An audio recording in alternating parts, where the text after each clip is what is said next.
નિશ્ચય થઈ જાય છે. અર્થાત વિધેયાત્મક રીતે વિચારીએ તો હવે પછી તેને નિરંતર કલ્યાણ અને કલ્યાણ પરંપરાઓની પ્રાપ્તિ થતા થતા પૂર્ણ કૈવલ્યની પ્રાપ્તિ થઈ જવાની છે એવો સિક્કો વાગી જાય છે. તમે કહેશો સાહેબ શ્રેણીક મહારાજાને તો સંકિત થયું, નરકમાં ગયા. એ તો પહેલા આયુષ્ય બંધાઈ ગયું હતું. એટલે સમ્યક દ્રષ્ટિ જીવ 8 જગ્યાએ જતા નથી. જાય જ નહીં, એવું નિયમ છે. તેઓ નરકમાં ન જાય, પશુમાં ન જાય, તેઓ સ્ત્રી ન થાય, તેઓ ગરીબ ન થાય, તેઓ અલ્પ આયુષ્યવાન ન થાય, તેઓ વિકલાંગ ન થાય.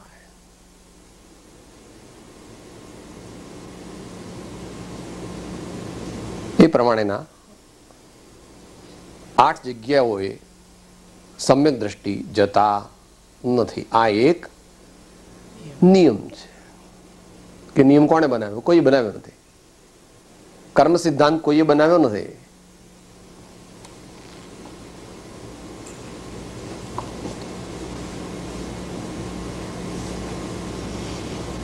સૂર્ય કોઈ ઉગાડતું નથી. ચંદ્રની ચાંદની કોઈ આપતું નથી. ફૂલો કોઈ ખીલાવતું નથી.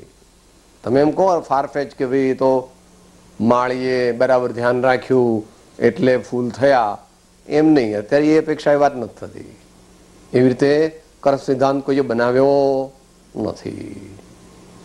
અનાદિ અનંત વસ્તુના સ્વરૂપની એ વ્યવસ્થા છે.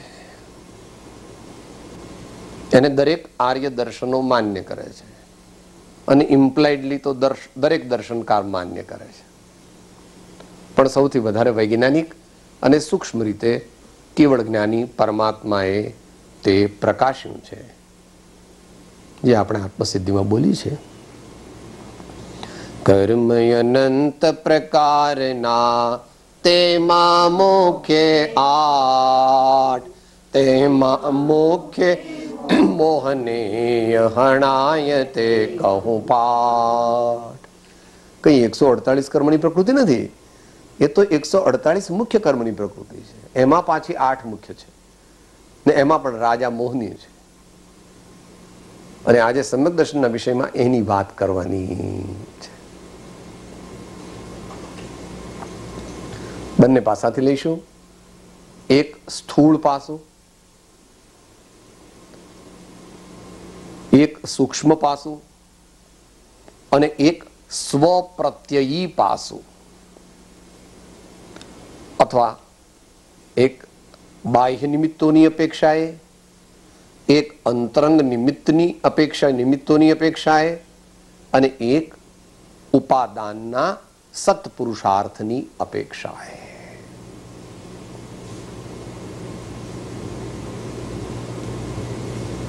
આગમ પ્રમાણ સમયસારની શરૂઆતની ગાથાઓ છે બધા 19, 20, 21. આ દુનિયામાં જગતના ઘણા મનુષ્યો ધર્મ કરવાનો ઉદ્યમ કરે છે, ધર્મ કરે પણ છે, પરંતુ તેમાંથી ધર્મ કરતા એવા મનુષ્યોમાંથી 2, 3, 4 કરોડમાંથી એકાદને સમ્યક તો પ્રગટે છે. Approximately.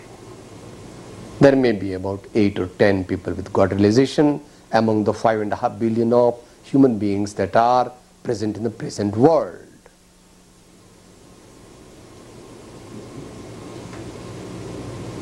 કે આવું કેમ હશે સાહેબ?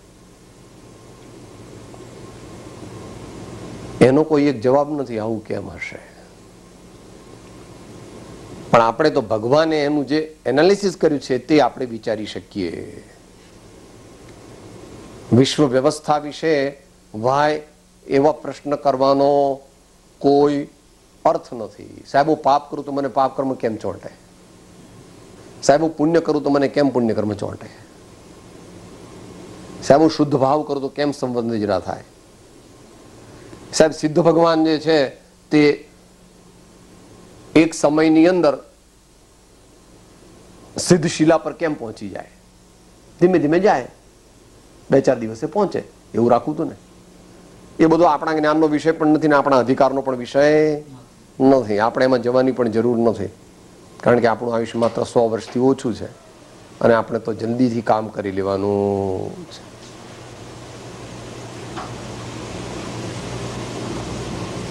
તો આચાર્ય ભગવાન કહે છે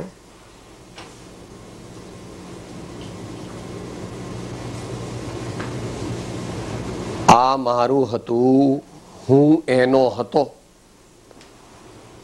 આ મારું છે, હું એનો છું. આ મારું થશે, હું એનો થઈશ. આવા શાસ્ત્ર ભાષામાં મિથ્યાધ્યવસાય, ખોટી માન્યતાઓ વાળા વિચારો જે જીવ કરે છે તે જીવને અજ્ઞાની અથવા જરા કડક શબ્દ વાપર્યો છે, મિથ્યા દ્રષ્ટિ કહેવામાં આવે છે. કોઈ શાસ્ત્ર ન આવડે તો મિથ્યા દ્રષ્ટિ નથી આવડે. આપણને કોઈ વસ્તુની ખબર ન હોય અથવા કોઈક વાર ક્રોધ થઈ જાય એટલે મિથ્યા દ્રષ્ટિ નથી. મિથ્યા દ્રષ્ટિની વ્યાખ્યા જ ભગવાને જુદી કરી. અને આ સાર્વજનિક વ્યાખ્યા છે. આમાં કોઈ ધર્મ ફરમની વાત નથી કે સાહેબ આ જૈન મહાવીર ભગવાને કીધું એટલે, પણ રામ ભગવાન જુદું કહે છે, કૃષ્ણ ભગવાન જુદું કહે છે, વેદાંત વાળા જુદું કહે છે. અહીં એવો કઈ પ્રશ્ન નથી. અહીં તો જીવ વિશ્વની વ્યવસ્થા ભગવાને બતાવી. જે જીવ આવા પરિણામ કરીને એ પ્રકારના અધ્યવસાય કરે છે તે જીવ અજ્ઞાની છે. કોઈ પણ હોય, ચાહે મનુષ્ય ગતિમાં હોય ચાહે બીજી ગતિમાં હોય. એ તો આપણે એવું માનીએ છીએ કે હું જૈન છું, આપણે એવું માનીએ છીએ કે અમે શ્વેતાંબર અથવા દિગંબર અથવા વૈષ્ણવ અથવા સ્વામિનારાયણ અથવા સમથિંગ એલ્સ. ભગવાન આપણને મનુષ્ય તરીકે જોતા નથી અને નિશ્ચય નહીંથી આપણે મનુષ્ય નથી. મનુષ્ય શરીરમાં રહેવા આવેલા આત્મા છીએ.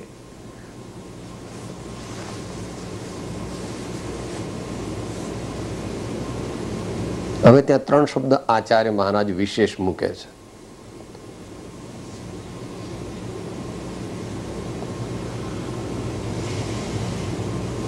એ 3ના પહેલામાં 2 વિભાગ થાય છે, એટલે કુલ 4 શબ્દ થાય છે. શિષ્ય પ્રશ્ન કરે છે, સાહેબ તમે એવું કીધું કે આ બધી વસ્તુઓ મારી છે એમ હું માનું છું, એટલે હું મિથ્યા દ્રષ્ટિ છું. કઈ કઈ વસ્તુને હું મારી માનું છું? તો કે જો ભાઈ, અબદ્ધનો કર્મ, બદ્ધનો કર્મ, દ્રવ્ય કર્મ અને ભાવ કર્મ, આ 4 ને જ્યાં સુધી તું તારું પોતાનું મૂળ સ્વરૂપ માને ત્યાં સુધી તને સમ્યક દર્શન નિશ્ચય નહીંની અપેક્ષાએ હોતું. તને એટલે કોઈ પણ પ્રાણીને, તને એટલે મને એમ પણ આચાર્ય કહે છે. આચાર્ય ડરતા નથી. આચાર્ય તો બહુ મહાપુરુષ છે. આપણે આચાર્યને જુદી જાતના કલ્પ્યા છે.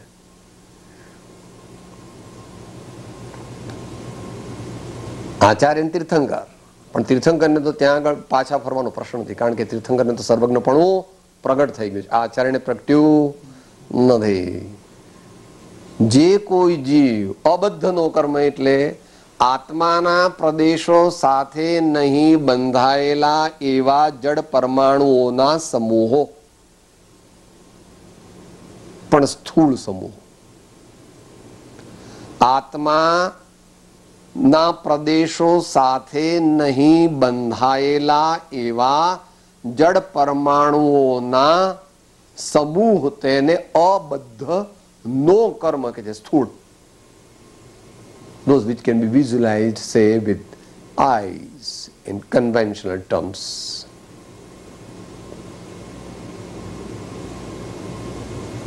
એટલે તારી બધી જ વસ્તુઓ એમાં આવી ગઈ, શરીરની બહારની.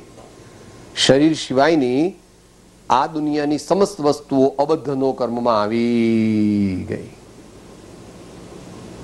પછી તું સોનું, રૂપું, ચાંદી, હીરા, માણેક, મોતી, જ્વેલરી, કપડા, બંગલા અને એમાં કથનચિત દીકરા, દીકરી, પતિ, પત્ની, મા, બાપ, સત્તા અને બીજી બધી વસ્તુઓ આવી. એ મારી છે એમ જેણે માન્યું છે તે જીવ નિયમથી અજ્ઞાની છે.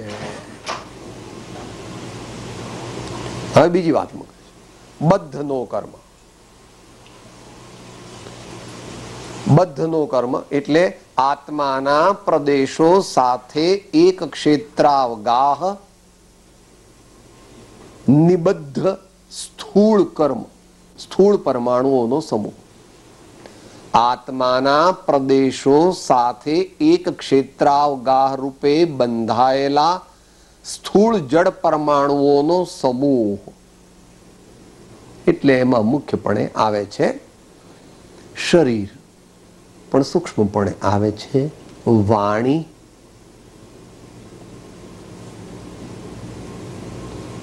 મન, તૈજસ વર્ગણા આદિ.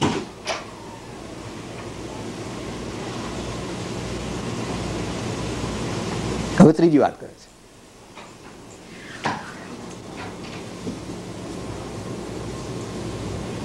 દ્રવ્ય કર્મ.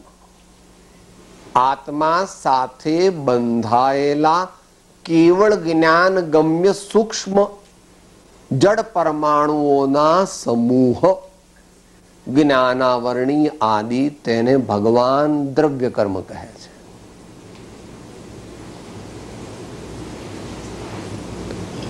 અને છેલ્લી વાત છે ભાવ કર્મ.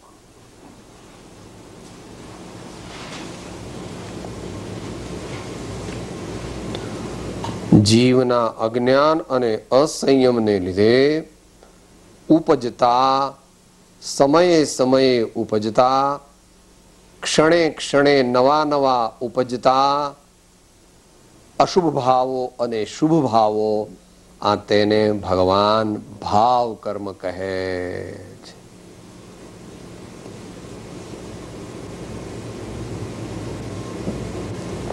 લિસ્ટ પૂરું થઈ ગયું. અબદ્ધનો કર્મ, બદ્ધનો કર્મ, દ્રવ્ય કર્મ, ભાવ કર્મ. આ એન્ટિટીઝમાં જે જીવને મારાપણાની માન્યતા હોય તે જીવ તે નિયમથી અજ્ઞાની હોય છે. આચાર્ય તો મિથ્યા દ્રષ્ટિ શબ્દ વાપર્યો છે અને પછી તરત જ બીજી ગાથા પાછી મૂકી દીધી છે એના અંતે. અયથાર્થ આત્મ વિકલ્પ એવો જીવ સમૂઢ આચરે, ભૂતાર્થને જાણેલ જ્ઞાની એ વિકલ્પો નહીં કરે. ભૂતાર્થને જાણેલ જ્ઞાની એ વિકલ્પો નહીં કરે. એટલે સમ્યક દ્રષ્ટિકોણ એમ પણ કહી દીધું. ભૂતાર્થ પરમાર્થની અપેક્ષાએ જગતના પ્રયોજનભૂત તત્વોનું યથાર્થ પરિજ્ઞાન જેને થયું છે, ભૂતાર્થને જાણેલ જ્ઞાની એવા ધર્માત્મા એ વિકલ્પો નહીં કરે. દીકરા છે, બંગલા છે, મોટરો છે, સોનું ચાંદી છે. I am not the owner of any one of them. I cannot be the owner of them because I am not owner of this body. Leave apart the distant substances. They are there, but they are not mine. They cannot become mine. ये विश्व व्यवस्था है. क्योंकि આવી બધી સાહેબ philosophy તમારા જેવા લોકોને કઈ કામ ધંધો ન હોય એટલે બેઠા બેઠા હવાઈ કિલ્લા બાંધો અને કલ્પનાની દુનિયામાં રાચો. તમે કઈ પ્રેક્ટિકલ માણસ લાગતા, તમારામાં કઈ યથાર્થ સત્તા ન થઈ. ફેર ઇનફ.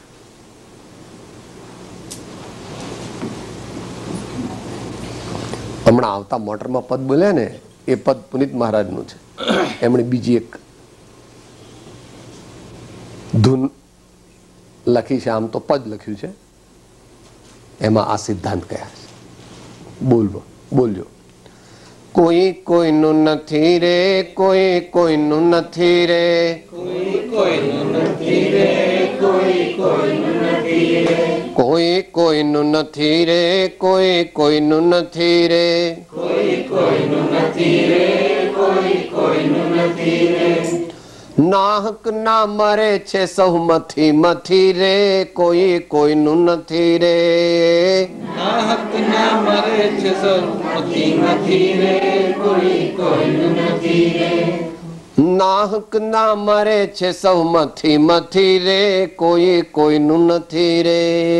નાહક ના મરે છે સૌ મથી મથી રે, કોઈ કોઈનું નથી રે. કોઈ કોઈનું નથી રે, કોઈ કોઈનું નથી રે, કોઈ કોઈનું નથી રે, કોઈ કોઈનું નથી રે. વિશ્વ વ્યવસ્થા છે. આવું બધું સાંભળીને જગતના જો ગભરાઈ જાય છે, ડરી જાય છે, એમ લાગે સમાજ તૂટી જશે, દુનિયા ઊંધી જતી થઈ જશે, દુનિયા ચાલશે નહીં. આ તો નેગેટિવિસ્ટિક આઈડિયાઝ છે, આ તો પલાયનવાદના સિદ્ધાંતો છે. ભાઈ, ગુરુગમથી સમજવું બાપા. એ મારગડા જુદા. સત્ય ધર્મને કોક જ જીવ ઈચ્છે છે. સત્ય ધર્મને કોક જ જીવ ઈચ્છે છે. સમસ્ત જગતના જીવો પોતપોતાના સંપ્રદાય, કલ્ચરલ ટ્રેડિશન્સ, પોતપોતાની માન્યતા, કુળ ધર્મ, ઓગ ધર્મ, લોક ધર્મ, પ્રસિદ્ધ ધર્મ, ચમત્કાર વાળો ધર્મ, તત્કાળ ફળવા વાળો ધર્મ વગેરેમાં મસ્ત છે અને એમ જ રહેવાનું છે. કે આગમ પ્રમાણ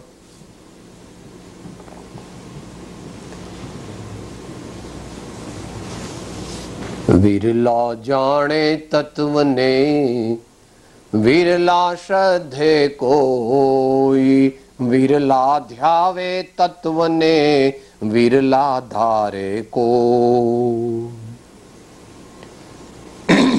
યોગસાર યોગિંદુ દેવનો દોહરો છે. આ બાજુ કૃષ્ણ ભગવાન શ્રીમદ ભગવદ્ ગીતામાં કહે છે, મનુષ્યાણામ સહસ્રેષુ કશ્ચિદ યતતિ સિદ્ધયે યતતામપી સિદ્ધાનામ કશ્ચિન મામ વેત્તિ તત્વતઃ. હજારો મનુષ્યોમાંથી કોઈક જ મને પામવા માટે પ્રયત્ન કરે છે, અને એવા હજારો પ્રયત્ન કરનારામાંથી પણ છેક છેલ્લે સુધી કોઈક જ ધીરજ રાખીને પોતાના જીવનને આગળ વધારી શકે છે.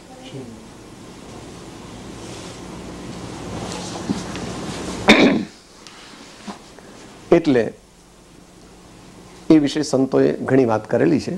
આપણે માત્ર એનું ઇન્ડિકેશન કરીને આપણે આગળ ચાલીએ. એ મારગડા જુદા, કબીર કહે એ મારગડા જુદા. एक एक पंडित, दो दो पंडित, पंडित 18 लाख हुआ. हाँ, आदि ब्रह्म की खबर नहीं ते तो पोथी फाड़ी फाड़ी मुआ. कबीर कहे ए मारगड़ा. એને કૃપાળુ કહે છે, વહ સાધન બાર અનંત કિયો તદપી કછુ હાથ.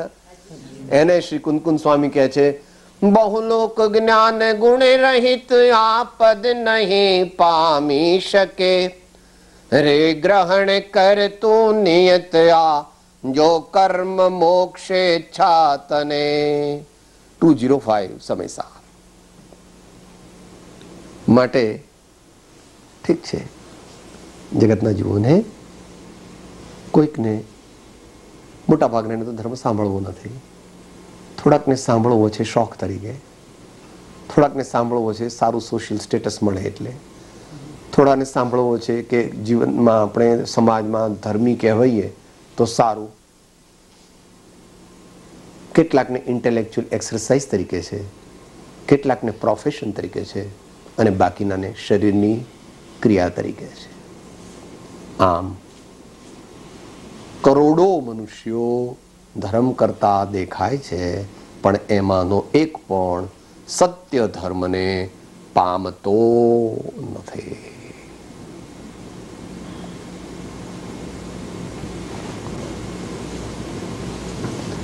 જ્ઞાનની મુખ્યતાથી અત્યારે વાત કરીએ છીએ. આનંદગંજી મહારાજે ભક્તિની અપેક્ષાએ કહી દીધું છે કે આટલો અઘરો માર્ગ અમે તને 1 સેકન્ડમાં બતાવી દઈએ છીએ. ધર્મ ધર્મ કરે તો જગ સહુ ફિર ધર્મ ન જાણે હો મર્મ જિનેશ્વર. ધર્મ જિનેશ્વર ચરણ ગ્રહ્યા પછી કોઈ ન બાંધે હો કર્મ જિનેશ્વર. ધર્મ જિનેશ્વર ગાઉ રંગ શું ભંગમ પડશો પ્રીત જિનેશ્વર. બીજો મન મંદિર આણો નહીં એ અમકુળવટરી જિનેશ્વર. એ અમકુળવટરી જિનેશ્વર. કે તમે ભગત હતા તો કે એવું, પણ સિદ્ધાંતિ કોઈ કહે છે સાચા ભગત, સાચા જ્ઞાની, સાચા યોગી અને સાચા અનાસક્ત કર્મયોગી બધા એક જ કે અનંત જ્ઞાનીઓનો એક અભિપ્રાય છે અને એક જ્ઞાનીના અનંત અભિપ્રાય છે. અનંત જ્ઞાનીઓનો એક અભિપ્રાય છે અને એક અજ્ઞાનીના અનંત અભિપ્રાય છે. Because he doesn't know himself. Whatever he learns or hears or reads or imagines every day or every few months or every few years, he changes because he has not made his own intuitional decision. પદાર્થનો યથાર્થ નિર્ણય તેને થયો નથી.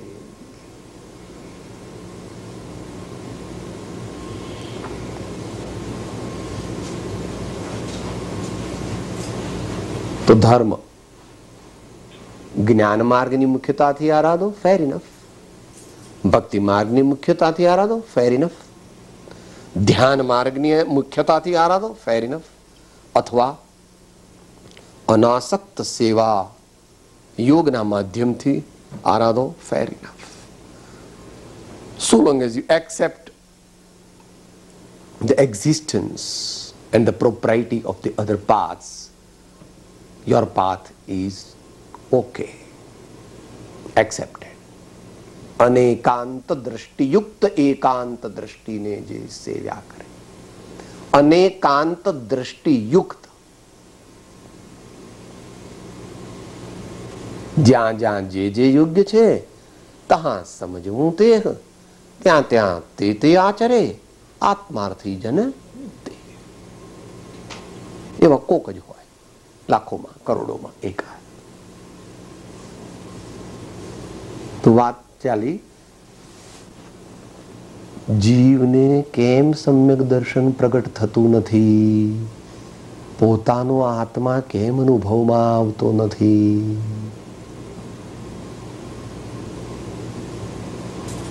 આટલા background પછી હવે એનો ઉપાય બતાવે છે સાદી ભાષામાં. ઉપાય તો અનેક પ્રકારે એની રજૂઆત થઈ શકે. અત્યારે ચરણાનુયોગની મુખ્યતાથી કરવામાં આવે છે.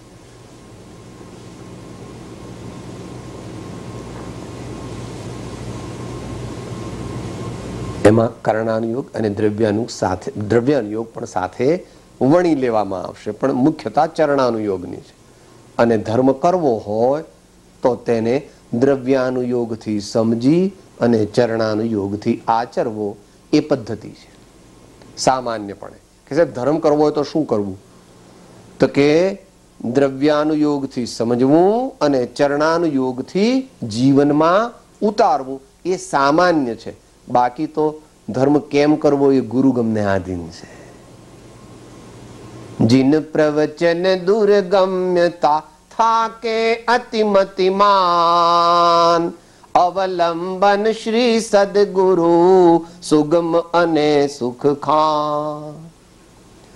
आत्मा और परमात्मा अलग रहे बहुकाल, सुंदर मेला कर दिया सदगुरु मिला दलाल. અને જે વિષયની વિચારણા ચાલે છે એને કૃપાળુ દેવ તો કહી દે 17મી ગાથામાં, સ્વચ્છંદ મતયાગ્રહ ત્યજી વર્તે સદગુરુ લક્ષ, સમકિત તેને ભાખ્યો કારણ ગણી પ્રત્યક્ષ.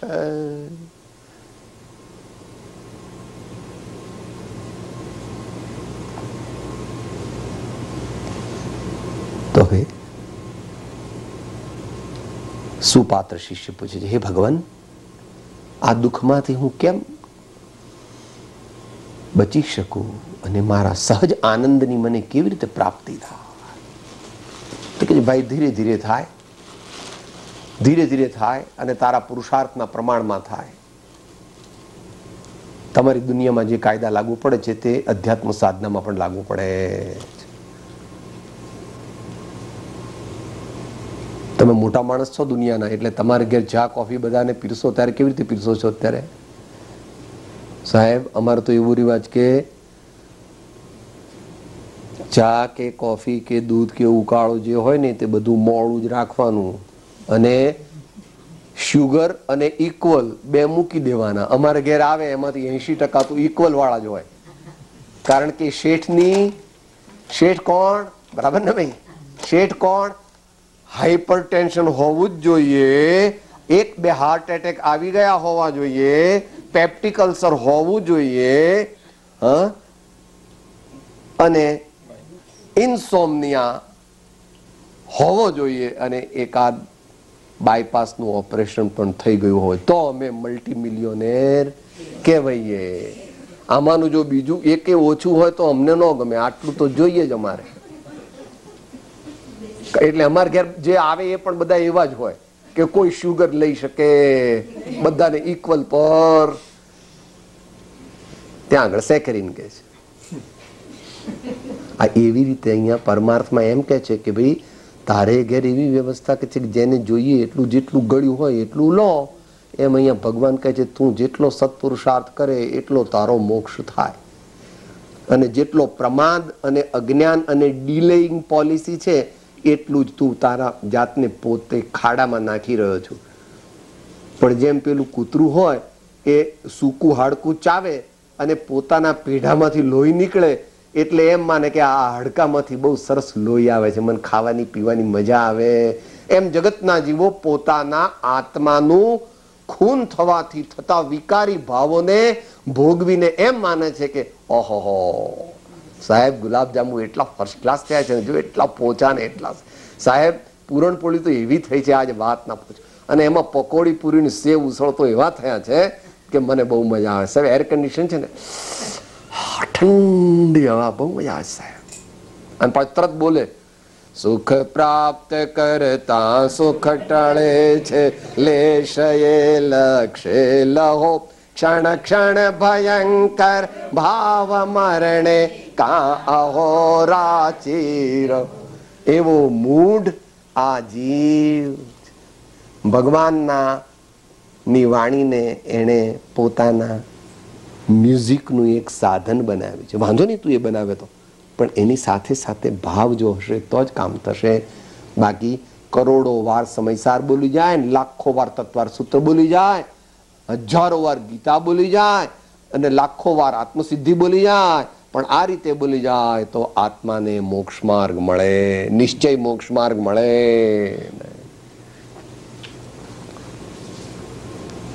So we practice the religion only through the medium of the yogas, and we forget that our true nature is upayoga. સંગ ત્યાગી, અંગ ત્યાગી, વચન તરંગ ત્યાગી, મન ત્યાગી, બુદ્ધિ ત્યાગી, આપા શુદ્ધ કીનો હૈ. કોઈ સત્સાધનનો નિષેધ નથી, પણ બાહ્ય સાધનને પરમાર્થ સાધન માને છે તે અસત્યાર્થ છે. બાહ્ય સાધનને પરમાર્થ સાધન માને છે તે સત્યથી વેગળું છે.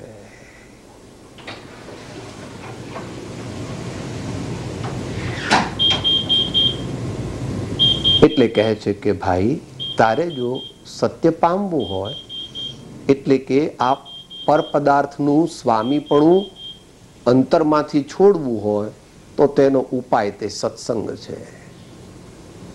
જેમણે તે સ્વામીપણું છોડી દીધું છે અથવા જેઓ તે સ્વામીપણું છોડવાના સાચા ઉદ્યમમાં લાગેલા છે તેમનો વારંવાર સમાગમ કરવો, તો આપણું જે આ પર વસ્તુનું માલિકીપણું થઈ ગયું છે એ ક્રમે ક્રમે ક્રમે ક્રમે ક્રમે ક્રમે ઘટી શકે.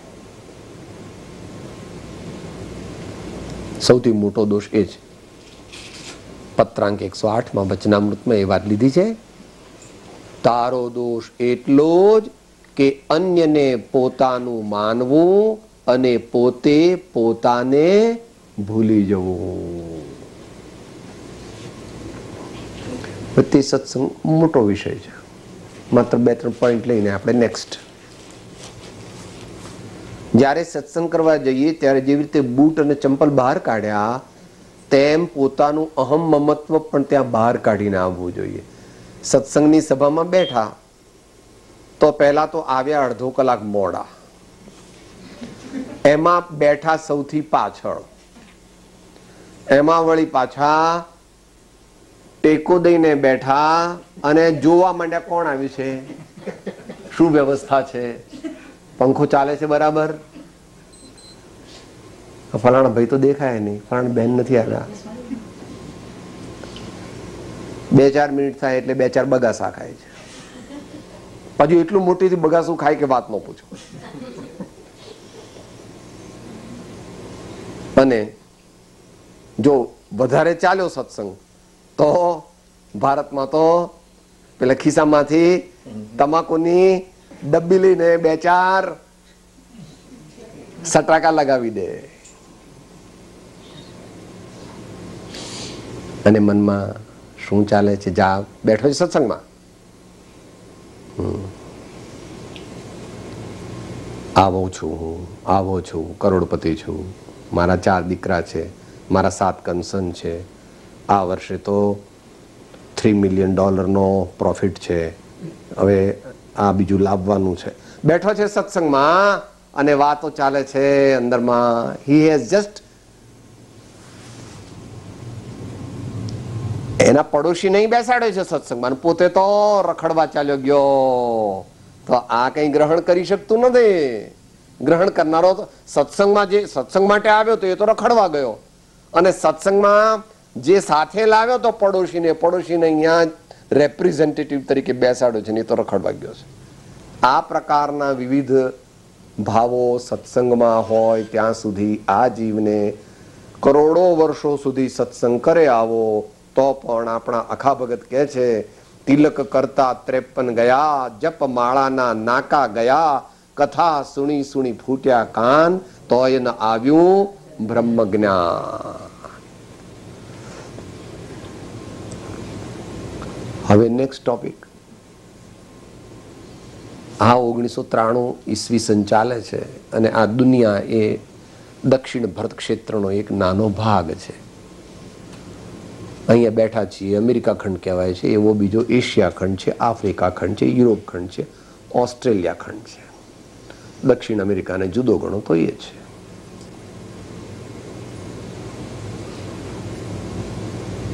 એમાં સાચા ધર્માત્માઓ, saints with distinct self-realization are એક હાથની આંગળીના વેઢે ગણાય એટલા જ છે, એથી ઓછા છે. આખા બધા જાય પૂરા થાય એવું. અને બીજી બાજુ આત્માનું કલ્યાણ ઈચ્છનારા જીવો પણ લાખો કરોડોમાં કોક જ છે. મુમુક્ષુ આપણી જાતને આપણે લેબલ મારીએ છીએ, પણ તે લેબલ મારવાથી અંદરનો માલ લેબલ અનુસાર બની જતો નથી. દયા, શાંતિ, સમતા, ક્ષમા, સત્ય, ત્યાગ, વૈરાગ આપણામાં કેટલા છે? કષાયની ઉપશાંતતા, માત્ર મોક્ષ અભિલાષ, ભવે ખેદ, પ્રાણી દયા એ કેટલા છે? અને એથી વર્તમાન કાળમાં સત્સંગનો યોગ દુર્લભ છે, કોક જ વાર બને છે. Only occasionally in lifetime. Maybe few occasions in lifetime for a conventional layman.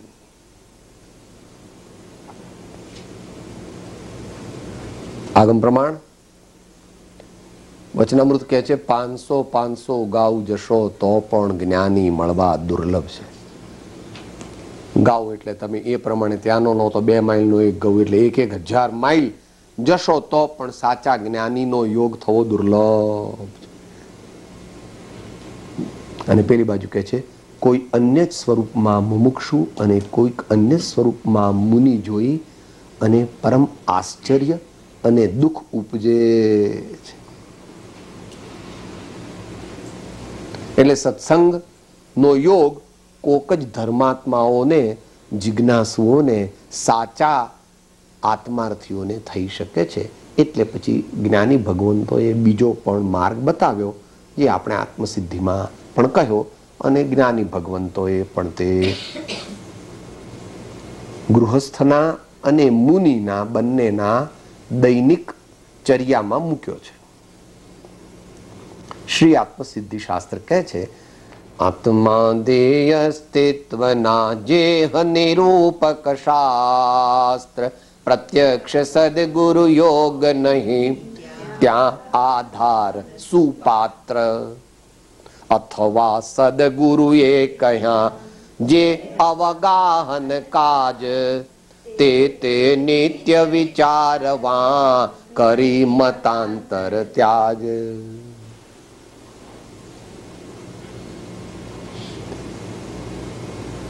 It is not the best, but it is.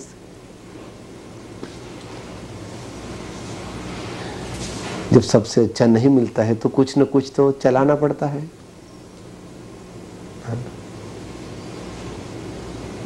અંતરમાં તો શ્રેષ્ઠની ઝંખ ના રાખવી જોઈએ. નિરંતર એવો વિચાર કરો, હે ભગવાન, મને એવો દિવસ ક્યારે આવે જલ્દી જલ્દી કે જ્યારે સત્પુરુષના ચરણને વિશે રહી મારા આત્માની સાધનામાં હું કૂદકે અને ભૂસકે આગળ વધું અને આપના માર્ગની આરાધના કરું. એવી અંતરમાં ભાવના અને એને અનુરૂપ પ્રયત્ન નિરંતર વિવેકી મનુષ્યોએ કરવો જોઈએ. પરંતુ જ્યારે તે તત્કાળ સંભવ ન બને ત્યારે જ્ઞાની ભગવંતોએ કહેલા આત્મામાં જ્ઞાન, વૈરાગ્ય અને ભક્તિને વધારનારા એવા સત્શાસ્ત્રોનું સત્સમાગમના યોગે, એટલે under the guidance of an enlightened saint, સ્વાધ્યાય is not to be accomplished or practiced on one's own whim. It must be which books to read first, how to read, how to interpret. All these things should be understood well from an enlightened preceptor, and the logical and the chronological sequence should be maintained. Then alone the Swadhyaya will give us the real fruit. Otherwise,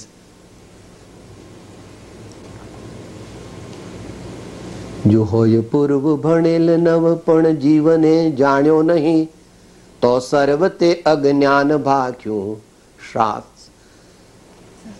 સાક્ષી છે આગમ અહીં એ પૂર્વ સર્વ કહ્યા વિશેષે જીવ કરવા નિર્મળો. જીનવર કહે છે જ્ઞાન તેને સર્વ ભવ્યો સાંભળો.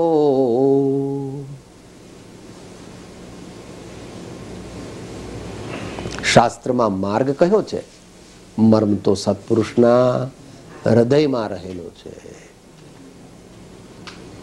માટે 2 વાત પૂરી થઈ ગઈ. એક વાત સત્સંગની થઈ અત્યંત ટૂંકામાં, બીજી વાત સ્વાધ્યાયની થઈ, અને છેલ્લી વાત છે ગુણ જિજ્ઞાસા.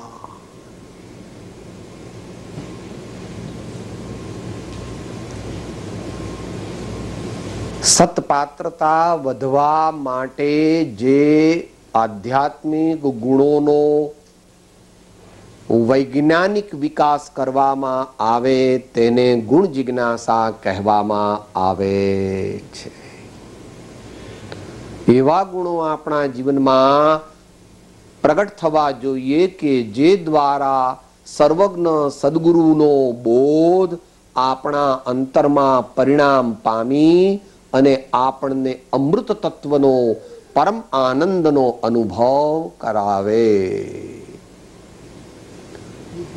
ઘણો બોધ પ્રાપ્ત કરે પરંતુ પોતાની તથારૂપ સત્પાત્રતા ન હોય તો તે ફળીભૂત થતો નથી એવો સિદ્ધાંત છે.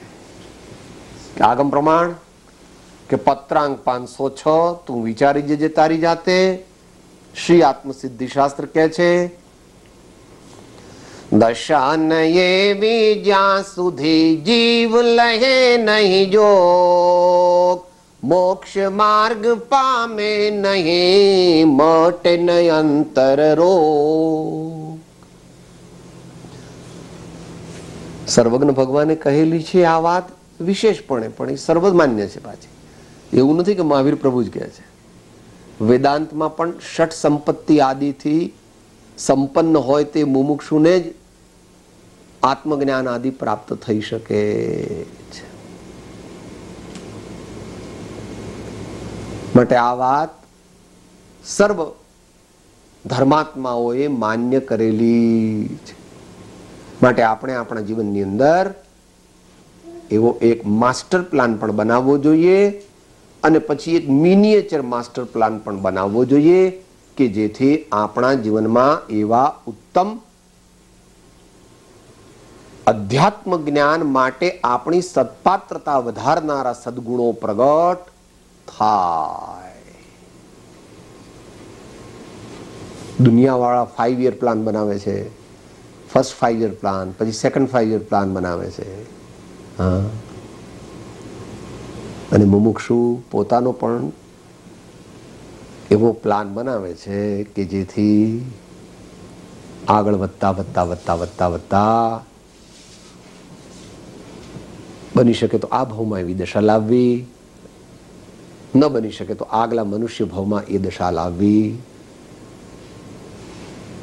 જેને પ્રબત્ત અપ્રમત્ત ગુણસ્થાન વર્તી ભાવલિંગી મુનિ કહે છે.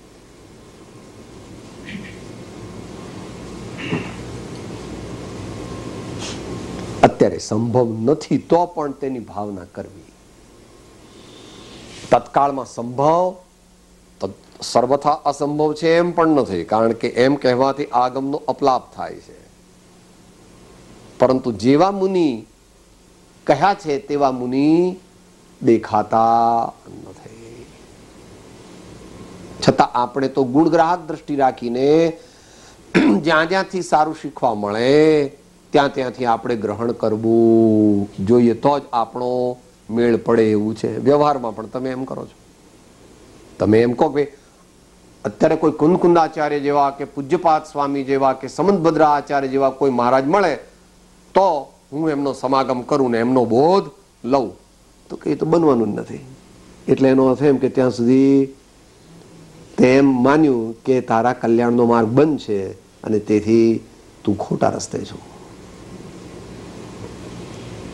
વ્યવહારમાં તું એમ કે ભાઈ મારા દીકરાનું વેવિશાળ કરવું છે પણ સીતા જેવી કોઈ કન્યા હોય તો હું કરું, તો ભાઈ અત્યારે સીતા જેવી કોઈ કન્યા તો મળે નહીં, તો કે ભાઈ તારો છોકરો લગ્ન ન કરે, કે ના ના સાહેબ એવું તો હોય કઈ, એ તો પછી નેક્સ્ટ બેસ્ટ.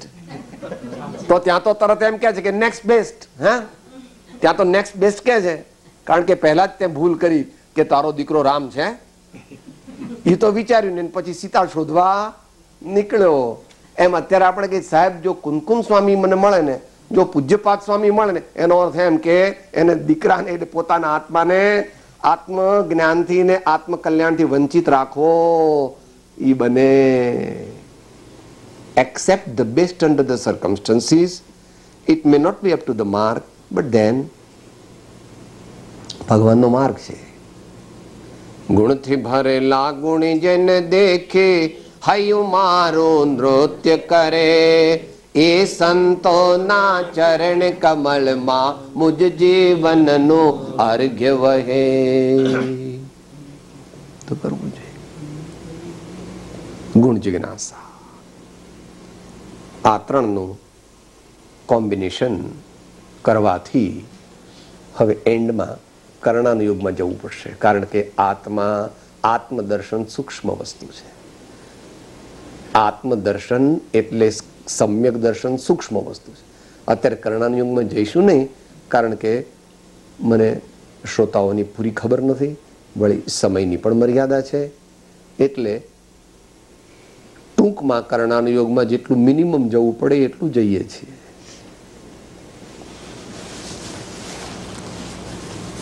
આત્માને સમ્યક દર્શન પ્રગટ નથી થયું, કારણ કે આત્મા ઉપર એટલે આપણા ઉપર.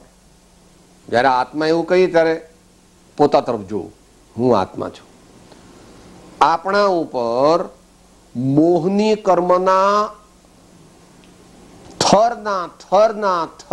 થર લાગેલા છે. એ થર એટલા બધા છે અને એવા પ્રગાઢ છે કે જ્યાં સુધી એને સીયુટી કટ એમ કરવા પડશે.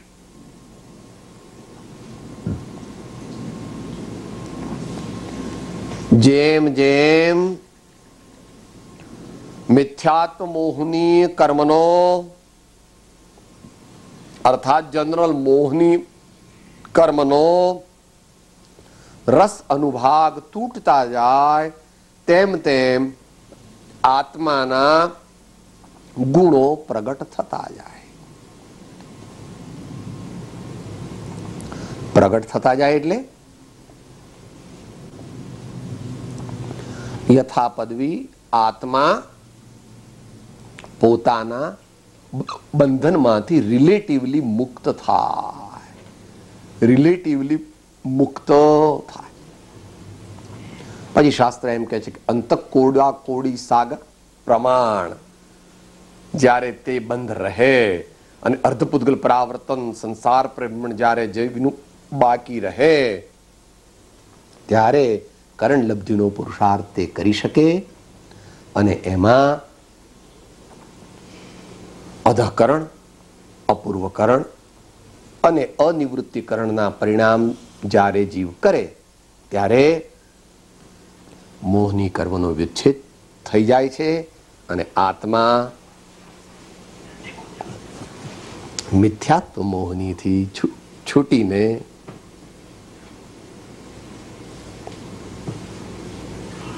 સાથે બોલીએ કથન તો ચરણાનુયોગની અપેક્ષાએ કર્યું છે આત્મસિદ્ધિમાં, પણ એમાં કર્ણાનુયોગ ગર્ભિત છે. બે જગ્યાએ કર્યું છે, શરૂઆતમાં પણ કર્યું છે અને બોધ બીજ પ્રાપ્તિ કથનમાં પણ કર્યું છે. શિષ્ય બોધ બીજ પ્રાપ્તિ કથનમાં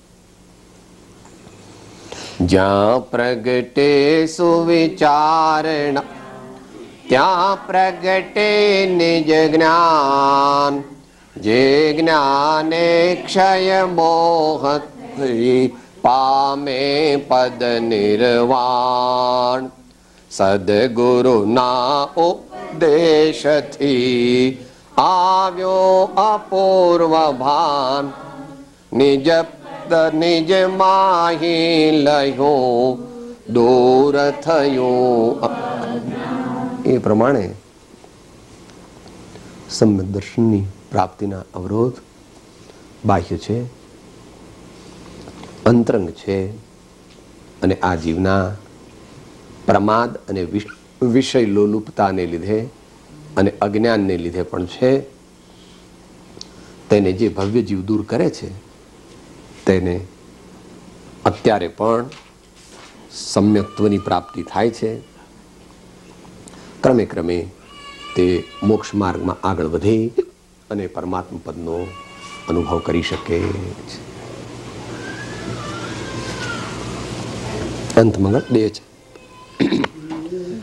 છતાં જેની દશા વર્તે દેહાર